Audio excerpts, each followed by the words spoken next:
Hello. So this is a little bit of a different video, which is why it's coming out at a bit of a different time. So I usually, don't weigh into discourse on things too much. But in this case, you've potentially heard a bunch of stuff about unity happening, and there's definitely a bunch of anxiety in that there from folks. And so I think it's actually something where I should actually comment a bit on it. So to start off with, what this video is not going to be is not going to be a rant and a rail against Unity, nor is it actually going to be something just hand waving it away. I've been, this is something where to give people a bit of context of the stuff that's been sort of happening and the things that has been being discussed. So a few weeks ago, there was news from Unity that they were laying off around 4% of their staff. And that's something where, I don't understand that level of business stuff. So I don't know the intricacies of, what sort of drove that. And I don't think there's any value in me speculating on that, especially because this is something that put folks out of work, which is never a good thing to see happen. That's always a shame when that's happening.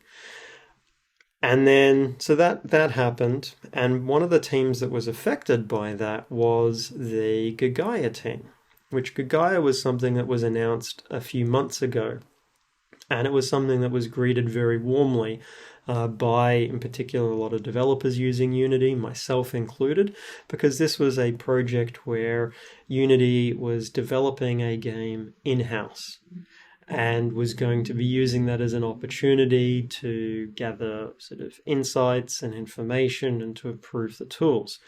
Incredibly valuable thing to do, like super, super valuable. Unfortunately, that removal, that laying off of 4% of people, that included the entirety of the Gagaia team. And I will get into that in a little bit more. But what sort of shortly followed that was then this week's announcement of Unity merging with ironSource, which I'm not too aware of the company. I am aware of their previous involvement with InstallCore that definitely seemed to be a very problematic bit of software used for less than good purposes, if I'm trying to be diplomatic about it. So that's a little bit concerning. And the timing of 4% of folks being laid off with then this major acquisition, like these are things that don't happen overnight in either case, like that size and scale of either thing. These are things that have been, we're talking probably months, definitely not weeks, but many months I would expect of discussions and negotiations and things like that typically happening. So they're not things that happen rapidly, them happening at the same point in time. Again, I don't know enough to be able to say whether that is linked or not, and whether it's linked or not doesn't really matter because people are out of work. It doesn't look good. And there then ended up being some follow-up stuff with an official comment on Gagaia. And this is actually what really sort of spurred me for making this video. So, and I'll actually bring up the comment from the Unity person. And this comment's pretty problematic for me. And the reason it's problematic is because of this section of, any further learnings would have been minimal during the additional required time to get it to the finish line and would have been disproportionate to the necessary investment. That is a statement that I disagree with incredibly strongly, because they have skipped out the section of the game development cycle where you ship the product, where you optimize things, where you have to get everything working reliably, consistently, efficiently. It's an actual very critical part of the project. And the amount that then can be learnt from the shipping stage of a project is massive. I've seen the difference working with a team that has never shipped anything or has only shipped a couple of things versus working with a team that's shipped a lot. The team that has shipped a lot of things, they know the pitfalls that they can run into and they tackle them well in advance. They tackle them at a point in the project when things aren't, under a lot of time pressure, where you have the freedom to actually invest in proper solutions and not just hacky workarounds. This is stuff that they would have gained from this. So the fact that they're saying that there wouldn't have been, enough gained to justify the cost, it's wrong. Like, it's quite simply, it's wrong. And I don't know whether it is arrogance or ignorance or a mix of both, but it's wrong. And that is such a shame to see. It's a shame for, in particular, the team that was working on this. It's a shame for developers working with Unity. And it's a shame for Unity as well, because if I was a developer at uni or even as an external developer and they then, 6 months from now decide to start up a similar team, who'd want to touch that when a team can go from being a public announcement and then, a handful of months later be gone? Who would take that risk? So this is something where they haven't just shot themselves in the foot short or medium term. It's a pretty long-term issue. And the concern I have with Unity is they've been engaging in a lot of acquisitions. Now, many of those acquisitions I think have actually been really good. There have been things like TextMesh Pro, Pro Builder, acquisitions that provided significant value to Unity. But there have then also been a lot of other acquisitions that really don't translate into anything meaningful in terms of improvement for developers. And there's been, Unity is not consistent with their communications. And a good example of this, going back to some recent stuff, is Visual Studio Code. So the Unity edition for Visual Studio Code has been deprecated. And I found that out, and I'd imagine many are finding that out, by going to Visual Studio Code and looking at the extensions, and it then has a warning sign next to it. And what's worse is how all of this unfolded. This unfolded from, they were actually contacted by someone and on the Visual Studio Code team asking them if the package was deprecated. There was actually a comment and an issue raised there.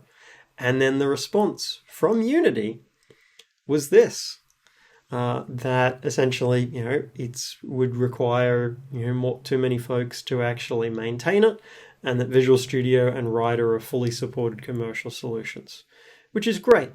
On Windows, you can use Visual Studio Community for free. On Mac, you can use Visual Studio for Mac for free. What about Linux?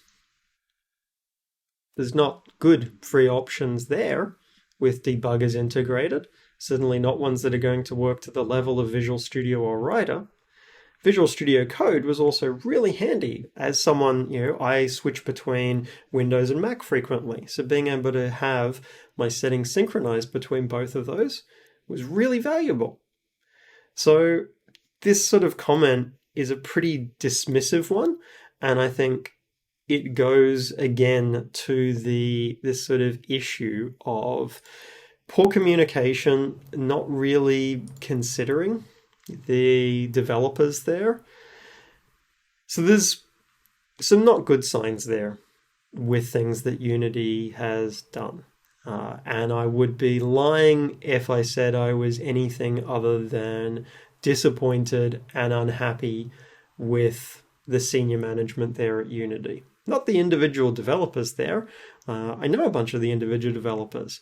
They are awesome people who care about making cool things. But I do have doubts that they have got the support that they need from senior management. So what the hell does that mean then in terms of going forward for things? I develop a lot of stuff in Unity. That's been, the main engine I've been using for the last few years. So where does that leave me? So Unity was a viable choice last week. It's a viable choice this week. It'll be a viable choice next week. That is going to be true 3 months from now, 6 months from now, a year from now. I think Unity will still be a viable choice.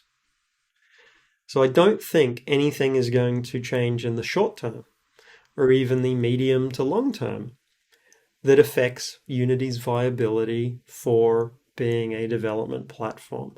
It's something I'm still intending to keep on using, something I still intend to keep on doing tutorials and things like that for. That's absolutely going to be the case, because I don't think, yes, there have been a bunch of poor decisions, absolutely, and there is a course correction needed there. But their current trajectory is still a viable product for use at the moment. So I don't think there's a need for any great anxiety. I don't think there's a need for making any rapid changes at this point. And certainly I'm not planning on making any rapid changes at this point. However, I already spend half of my week working in Unreal. And while, as with any toolset, there are things in it that frustrate me, it's something that there are a lot of things about it that I love working with. And that's something where I have not solo shipped an Unreal game. So I don't know the scale, the complexity, the effort involved in that. I don't know the frustrations that I might run into with that. I've been very fortunate that all of the Unreal projects that I've worked on, I've been working on those with a large team of exceptionally skilled, exceptionally talented people. So it's something where I haven't, had to manage all of the bits of it. I have a narrow slice of what I'm looking after. So I am going to build up that experience though. So I am going to start making some solo projects in Unreal. Not because I necessarily intend to make a hard switch to Unreal and only using that. I don't know enough to be certain that that is the right move. I know enough that I want to actually look into it from a risk mitigation point of view. And that's what it comes down to for me. Unity is going to be absolutely viable for at least the next year, likely longer. But I want to get a sense of, what is the grass like on the other side of the fence there? And I know what one narrow slice of it is, and I know that narrow slice is really damn good, but I need to see the whole area. So I wouldn't recommend making any rapid switches. What I would recommend is a slow, measured, careful consideration. Look at building up, knowledge and experience in other engines. Like Unreal, like Godot, but look into other engines by all means. That's a useful thing to do so you can make an informed decision. It's not something that you need to rush and make a choice on. Carefully measure the risks. Every engine has things that will frustrate you. Every engine does. That's a given. It's a matter of finding the sets of frustrations that you are happy to live with. So I'm going to start trying to develop solo games in Unreal to build up my skill set there, so I know what that end-to-end or beginning-to-end process is like, because I know that very well for Unity, but I don't really know that for Unreal. I have vague idea, but I want to get a really solid idea. So I want to ship some solo games with Unreal. In terms of with the channel, I'm already planning on introducing some C++ stuff. And once I have that core content of getting people up to speed with C++, That may, not definitely, but it may turn to those bits of C++ ones now become Unreal focused ones. So for the foreseeable future, I'm not planning on changing the mix of stuff with the channel. It is still going to be the vast majority is Unity focused, and I will have a small section that is C++, that C++ may end up getting replaced eventually with Unreal.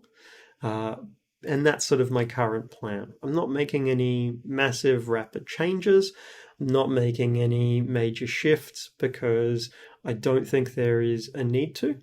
I think absolutely good to be giving Unity constructive feedback on this and emphasizing to them the importance of no, you really, please, please be actually developing your own games. You have so much that you can learn from that and be improving those communications with developers.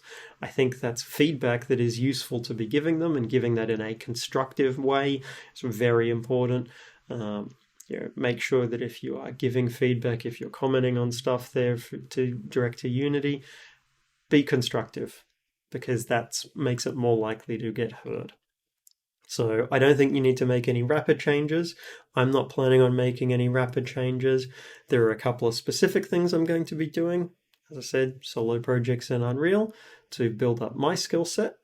And then, several months from now, I'll see where I'm at that point. And it may change to a case like, okay, maybe I'm going to use this, 50-50 for solo dev. It's going to depend a little bit because I do really like using Unity. I loved using Unity last week, love using Unity this week, and I'm sure many months from now, I will still love using Unity. So be measured, be cautious with changes, don't make any rapid changes, but absolutely consider, is there things that you want to do or that you can do in terms of, potential future risk mitigation, I think is always a useful approach to be thinking about things. So that's all I have to say. Until next time, bye.